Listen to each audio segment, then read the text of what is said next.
First oral question, Lord Harris of Pentregarth. I beg leave to ask the question standing in my name on the order paper. My Lords, my department is working with the London Borough of Hammersmith and Fulham and Transport for London on the closure of Hammersmith Bridge to traffic. The Government has provided the Borough with almost £13 million of funding to date, and my honourable friend the Minister for Local Transport will reconvene the Hammersmith Bridge Task Force in the new year. I thank the Minister, and it's good news that the task force is meeting on January the 30th, but of course it does raise the question of why they have not met for more than 3 years. Hammersmith Bridge is a major entry point into London, and thousands, scores of thousands, hundreds of thousands of commuters have been very badly inconvenienced for more than 5 years now. During that time, of course, as we know, Notre Dame was gutted by fire and rebuilt. The other bit of good news, as I know, is that this is a project to be considered in the spring spending review. So my main question is, ask the Minister whether he will use all his extensive experience and efforts to ensure that this project is adopted, because at the moment it is a stain on our national reputation as a country able to do, with the capacity and the will to get things done. The noble Lord would not expect me to account for the time elapsed since the task force last met until July.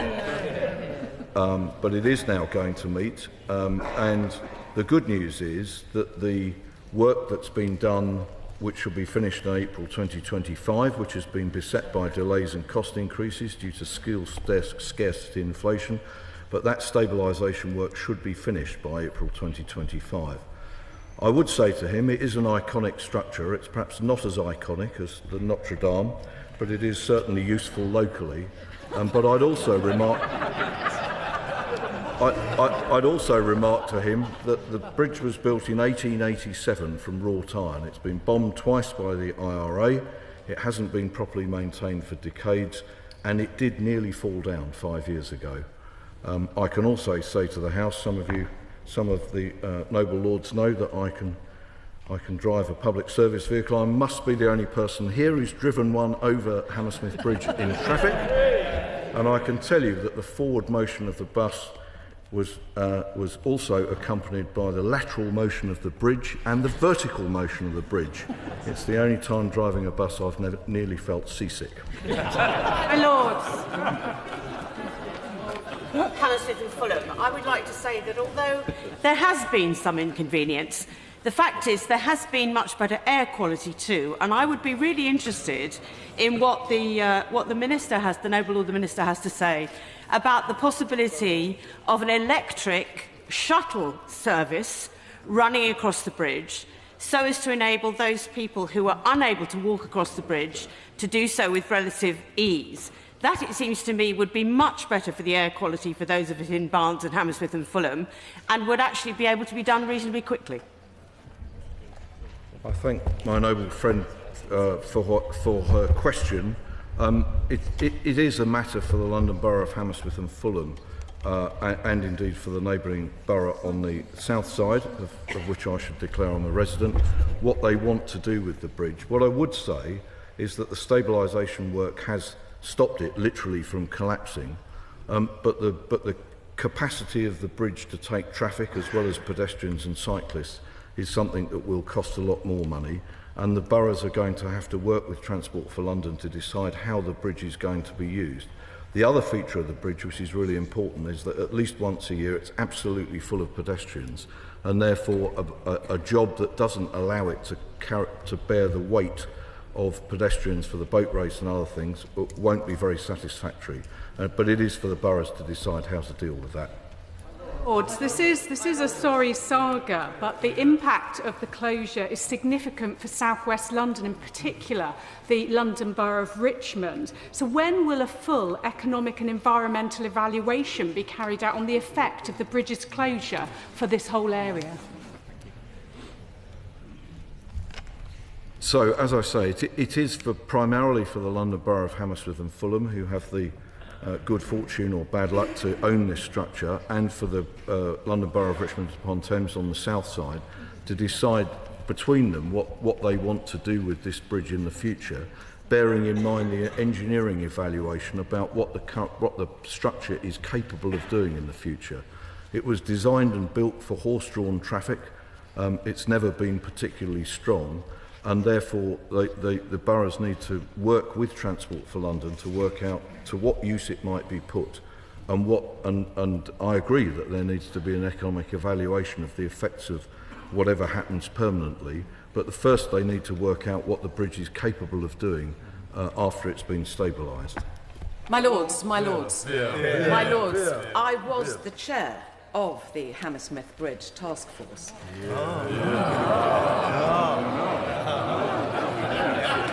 She's met more recently than 3 years. Alongside the current Transport Secretary, who was also a member of the task force. And I said that the task force would reconvene whenever a project came forward from Hammersmith and Fulham. Now, we have heard from the noble lady on the minister's benches, who says that there is some doubt as to whether it really should be reopened from the Hammersmith and Fulham side. And I have sensed all along that that is why Hammersmith and Fulham Council has been dragging its feet. But the Liberal Democrats can also not claim glory in this because it is they also are remarkably silent from the south of the river. So can the noble Lord the Minister tell the House whether or not full and complete and costed proposals have been forthcoming from Hammersmith and Fulham Council?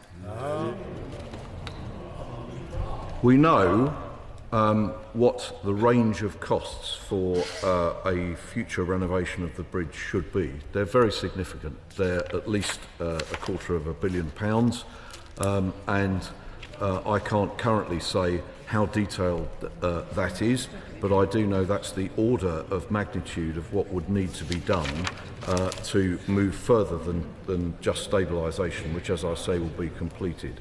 I'm interested to hear, and it must have been quite a burden to both chair and be in those meetings, but what I hope is that my honourable friend, the Minister for Local Transport, when he does reconvene the task force, will quickly bring the meeting to a clear understanding about what the bridge is to be used for in the future, and therefore what needs to be done to it in the long term. My Lords, London Authority Act. The Greater London Authority Act transferred explicitly the responsibility previously held by the Government Office for London to fund capital transport projects by the boroughs, transferred that to the Mayor of London. It is undoubtedly the Mayor of London's responsibility to provide funding for this. Would the noble Lord not agree that what we're seeing here is a failure by two Labour-run authorities, at the expense of members of the public, because they are both engaged in a competition to show who can be more anti-motorist? I'd say to the noble Lord two things, one of which is that the state of the bridge has got into the state it has over decades, and various levels of various changes of control over from the owners, London Borough of Hammersmith and Fulham.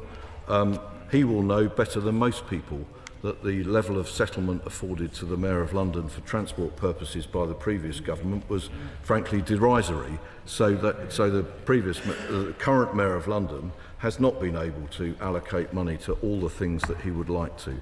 Going forward, what we need to do is to establish what the use of it will be in future, which is a matter for the two boroughs, and in other circumstances the noble law would defend fiercely the right of local authorities in London to decide what to do with their local roads, and that has to be established, and from that it can be worked out what to do with the bridge, how much it will cost and how long it will take, and incidentally who should pay for it. my Lords, I declare my interest as a Barnes resident. Hammersmith Bridge is a key London crossing point for the Thames for motor traffic. and its closure for over 5 years has greatly increased traffic, congestion, delays and pollution around neighbouring bridges in Kew, Chiswick and Putney. Even the idea of a community pedicab service across the bridge has apparently been shelved, although much good it would do for motorists. So what reassurance can the Minister give that he will ensure that there is at least a plan in place for reopening the bridge to motor traffic before the actual reopening of the far larger Baltimore Harbour Bridge scheduled for 2028? And what will he do to clarify who is responsible for such a plan and how it will be funded? I'm very clear that the bridge is owned by the London Borough of Hammersmith and Fulham, and it's their job as the highway authority for the local road network, together with Richmond upon Thames on the other side, to decide how this bridge should be used. The Mayor has responsibility for transport in London. He is part of this discussion, and of course the department is too. But they have to decide, and they have to decide looking at both how much it's cost and how long it's taken to stabilise it, and actually what that structure is capable of doing in the future.